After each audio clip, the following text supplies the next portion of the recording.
She looked me dead in the eye and said, "You don't need to know what happens on a girl's trip. That's the whole point. You're blocked until I get home." I didn't blow up, didn't even raise an eyebrow. But when she came back expecting me at the airport, she had no idea who was actually waiting for her. See, I'm a private investigator. That kind of job doesn't just pay the bills, it rewires the way you see the world. You start noticing things most people miss. You stop listening to what people say and start paying attention to what they do, and more importantly, what they're trying to cover up. Jessica, my girlfriend of 3 years, always said my work made me too jaded. But honestly, it didn't make me half as cynical as I should have been. I thought our relationship was my safe zone, the one part of my life where I could put my guard down. No angles, no lies, no masks. Just us. We were partners, at least I thought we were. We lived together in the house I'd bought with 10 years of late nights and risky jobs. We talked about the future like it was already written down. I gave her all of my trust. And in my world, trust isn't cheap. It's the only currency that matters. Trouble started the way it usually does, with a trip. A so-called girls' trip to Las Vegas. 5 days with her 3 best friends. Madison, the ringleader, twice divorced and always chasing the next thrill. Taylor, the tag-along who copied whatever Madison did. And Sophia, the quiet one, who didn't say much but always seemed to be calculating behind the scenes. I never cared for them. Too loud, too shallow, and always hyping Jessica up about the wild single life she supposedly gave up for me. The boring, reliable guy. A few nights before the trip, I was helping Jessica pack. I asked for her flight info and the hotel name, just in case something went wrong. She turned, gave me this cold, almost defiant stare, and said, "You don't need to know that." I blinked. "What do you mean? I just want to know where you'll be." She folded her arms, voice sharp and dismissive. "It's a girl's trip, Ethan. The whole point is to get away. From everything, including you. You don't need to know what happens on a girl's trip. That's why you're blocked until I get back." I just looked at her. Blocked. Not privacy, an outright blackout. A line drawn between her life and our life. Still, I didn't argue. Didn't shout. In my work, when someone puts up a wall, you don't waste energy banging your head against it. You figure out how to walk around it. My instincts kicked in. The boyfriend stepped aside. The investigator walked in. "Okay," I told her calmly. "I get it. Have fun." That rattled her. Her bold expression cracked for just a second. She was expecting a fight, maybe even wanted one, so she could feel justified in slamming that door. But I didn't give her the satisfaction. She flew out the next morning. I drove her to the airport. She was in full vacation mode, smiling, light, almost bouncing out of the car. Right before she walked away, she leaned over, kissed me, and said with a playful wink, "Don't miss me too much. I'll call you when I land and unblock you." "I won't," I said flatly. She laughed, thinking I was joking. I sat there, watching her drag her suitcase into the terminal, then pulled away. But I didn't head home. I went straight to my office. She thought she was stepping into 5 days of darkness. What she didn't know was that I was about to shine a spotlight on everything. She expected me waiting at the airport when she got back. And sure, I'd be waiting, but not the way she imagined. Update 1. It's been a week since Jessica left. For her, it's been 7 days of partying, posing, and hiding. For me, it's been 7 days of slow, careful work. The kind of work I was built for. Jessica had said they were flying budget. But a scan through that day's passenger list showed nothing. No tickets under her name or her friends. What I did find was a private jet owned by Adam's firm that flew straight from our city to Las Vegas that morning. Passenger list was sealed, but I didn't need it spelled out. The picture was already forming. Funny enough, her block wasn't a problem at all. It was proof. Proof she was hiding something. She thought it would keep me out of the loop. Instead, it gave me all the freedom I needed to dig without playing the role of the trusting boyfriend. Her friends weren't as careful. They thought they were clever. Taylor especially. She had a wide-open social media profile, constantly posting photos, videos, little updates. To anyone else, it looked like harmless girls' trip content. Cocktails at the pool, nightclub selfies, casino shots. But amateurs always slip up. In one of Taylor's selfies, I zoomed in on her sunglasses. Reflection showed a man sitting across from them in the cabana. Not exactly girls only. Later, in a nightclub clip, I caught Madison leaning in way too close to a man who definitely wasn't her ex. The biggest mistake came from Sophia, of all people. She uploaded a group dinner photo. Looked harmless, for women smiling at a fancy restaurant.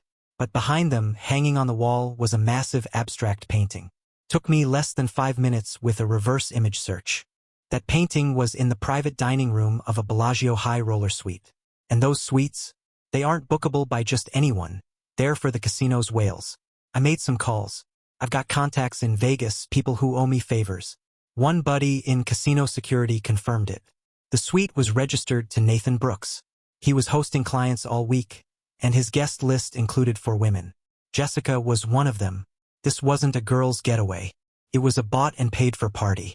She wasn't just with friends. She was there as part of Adam's entertainment package. Every bit of secrecy, every excuse, every wall she threw up, it was all to hide that truth. And then came the part that cut the deepest. In one of Taylor's videos, I spotted Jessica in the background, laughing, drink in hand, chatting with some guy. His face wasn't clear, but something about him rang a bell. I cleaned up the audio track, ran it through voice analysis. Long shot, sure, but I needed to know. The program ran the voice sample against my database and came back with a match. It was Ryan, her ex-fiancé, the man she once claimed to hate more than anyone. The guy who, according to her, cheated on her and shattered her heart. Turns out he wasn't just in Vegas. He was there as one of Nathan Brooks's clients. That was when the full weight of it hit me. The whole thing was a lie, layered, deliberate, and deeply insulting. She hadn't just taken a trip without me. She had flown off to spend time with her ex, bankrolled by a wealthy married man, all while pretending she was simply laughing with her girlfriends. There was no gray area left. I didn't need a conversation. I didn't need an explanation. What I needed was a consequence, loud, undeniable, the kind of consequence that would stick for the rest of her life. So I started with Nathan Brooks's wife, Catherine. A background check told me she was a respected pediatrician, a mother, and, from the looks of it, completely unaware of her husband's extracurricular activities. I didn't contact her directly, that wasn't my role. Instead, I put together a neat, airtight digital file, the private jet's flight plan, the Bellagio suite registration, photos of him cozy with Madison, and a handful of the social media shots. Then I sent it to a top-notch divorce attorney in her city with a note that simply read, "You might want to share this with your client, Olivia Brooks. Her husband's business trips are a lot more entertaining than she realizes." After that, I turned my attention to Ryan, the ex-fiancé. These days he was in real estate development and, according to public filings, knee-deep in a nasty dispute with some former business partners. That gave me an angle. I reached out to a journalist friend of mine and fed him an anonymous tip about a developer who lived large in Vegas on other people's dime. I dropped Ryan's name and a few details about his questionable dealings. Stuff anyone could verify if they knew where to look. And then it was Jessica's turn. She was scheduled to land Sunday afternoon. A few days before, she'd texted me off a friend's phone. Bright, bubbly message. "Having so much fun. Can't wait to see you. Pick me up at 3 p.m. on Sunday. I'll unblock you once I'm on the plane." I replied with one word, "Okay." She thought she had me right where she wanted. Waiting at the curb, ready for a hug, a kiss, and a sanitized version of her girl's trip. She had no clue what was really waiting, because I had found someone who deserved to be there even more than I did. Lily, Ryan's girlfriend, his current girlfriend. Took me 2 full days of digging, but I found her. She was a schoolteacher, living with him and completely in the dark. Ryan had told her he was off at a wellness retreat in Arizona with no phone service. Making that call was brutal. I introduced myself, laid out what I'd discovered, and sent her the evidence, the audio file, the photos, the suite registration. She went quiet for a long time, then broke down crying. But tears gave way to something stronger. Anger. Hard, steady anger that matched my own. I told her about Jessica's flight, gave her the time and place. Then I made her an offer. "She's expecting me to pick her up," I said. "But I think you're the one she ought to see first." Lily didn't even hesitate. She agreed instantly. And just like that, the stage was set. Jessica's plane was due in less than 24 hours. She thought she was walking into a reunion. What she was really walking into was her own funeral, the funeral of the life she thought she had. Update 2. The last few days unfolded with more chaos and more satisfaction than I could have ever scripted. The airport scene wasn't a confrontation. It was a detonation, and I was the one who set it off even though I wasn't anywhere near the blast. On Sunday, I stayed home. I had already hired a private security contractor to be my eyes. He posed as a limo driver holding up a sign with a fake name, while secretly streaming video straight to my laptop. Jessica's flight landed on schedule. I watched as she and her 3 friends strolled out, tan, laughing, arms full of shopping bags. Jessica was grinning at her phone, probably firing off a text to me, expecting me to be waiting with open arms outside. Then they came through the main doors, and that's where Lily was. Calm, steady, standing tall, holding a giant poster board. On it, in crisp, high resolution, was a photo I'd pulled from my casino contact. Jessica and Ryan, side by side at a blackjack table in the high roller lounge, his arm wrapped casually around her shoulders. Jessica spotted Lily first. Her smile vanished. Color drained from her face. She froze mid-step, and her friends, still chatting, bumped right into her. One by one, they followed her gaze, and when they saw the poster, their laughter died too. Lily didn't raise her voice, didn't throw a scene. She just stood there, silent, letting that single picture say everything. And in the middle of a crowded airport, that silence cut deeper than any scream. People stopped walking, pulled out their phones, sensing they were watching something worth recording. Jessica tried to brush past, pretending she didn't recognize Lily. But Lily wasn't about to let her off the hook. She stepped forward, her voice ringing out clear and steady. "Ryan sends his apologies," she said. "He couldn't be here to welcome you home himself. He's a little busy explaining this picture to me." Jessica's friends turned to her, their faces a mix of shock and guilt. They weren't just spectators, they were part of the lie, and now the explosion was catching them too. And right on cue, another player entered the scene. A man in a sharp suit stepped out of the crowd. He was a process server I'd hired. He walked straight to Jessica, voice loud enough to carry. "Hannah Reed?" She nodded, stunned, barely able to breathe. "You've been served," he said, handing her a thick envelope. Inside, an eviction notice giving her 30 days to get out of my house, along with a restraining order barring her from coming within 500 feet of me, my home or my office. The public humiliation combined with those papers broke her. Jessica collapsed right there, dropping her bags, covering her face, sobbing. Her friends didn't comfort her. They scattered, each grabbing their own bags and disappearing into the crowd like rats fleeing a sinking ship. The contractor's camera caught every moment. The confident woman who had blocked me out of her life just days earlier was now crumpled on the airport floor, surrounded by her luxury shopping bags, abandoned and exposed. The aftermath was just as brutal. Olivia Brooks wasted no time. Within a day of receiving the file, she filed for divorce. I heard she also liquidated a huge portion of their joint assets and tucked it away in a trust for her kids, a move her prenup gave her the right to make if he cheated. Adam's now facing a messy, expensive, very public divorce. On top of that, his firm is reportedly reviewing his position. Turns out, scandal isn't great for business when you sell yourself as a family-oriented company. Madison, the one who orchestrated that whole trip, ended up getting dragged right into Nathan Brooks's divorce case. Ryan, her ex-fiancé, isn't doing much better. The reporter I tipped off went public with his shady business deals, and the fallout was brutal. His business partners turned on him, lawsuits started piling up, and his name in the industry is basically mud. Lily walked away from him for good and, with my help, is preparing her own lawsuit to recover damages from what he cost her financially. And Jessica?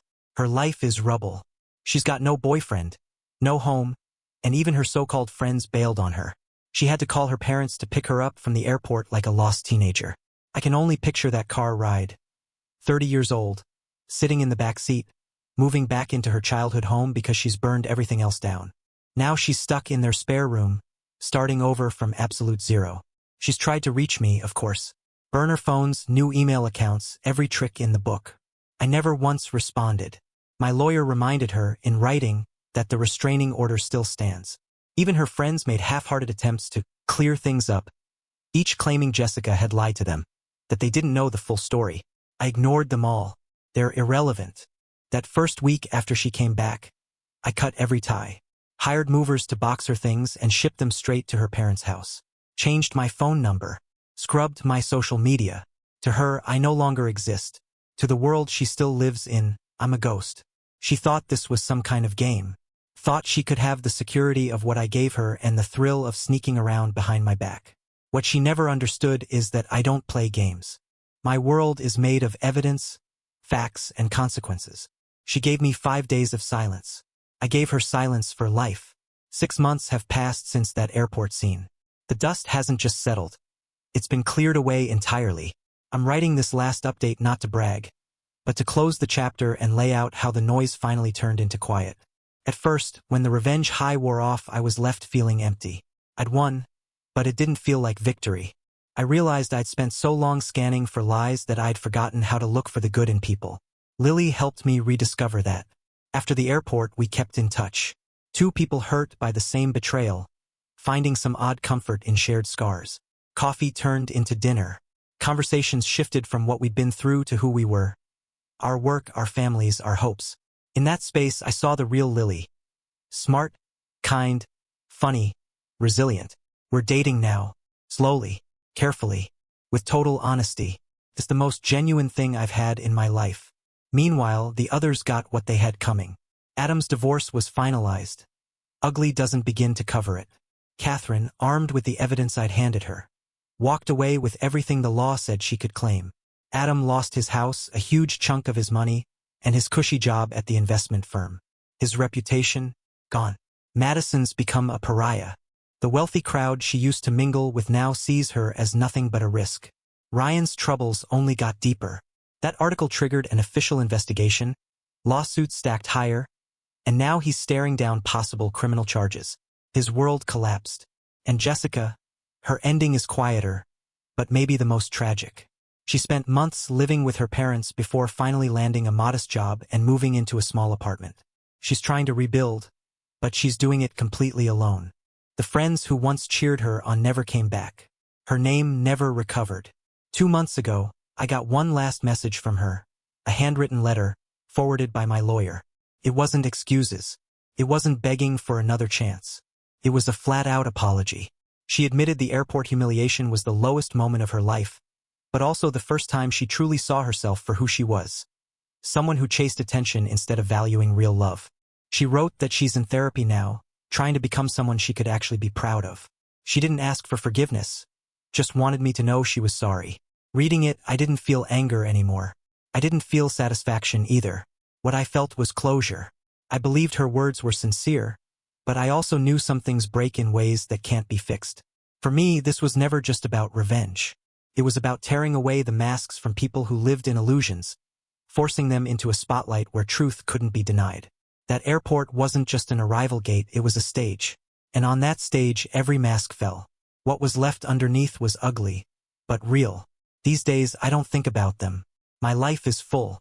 I've got a partner I trust, work I'm proud of, and a peace I hadn't felt in years. I still see the world in layers, but I've finally learned how to notice the good along with the bad.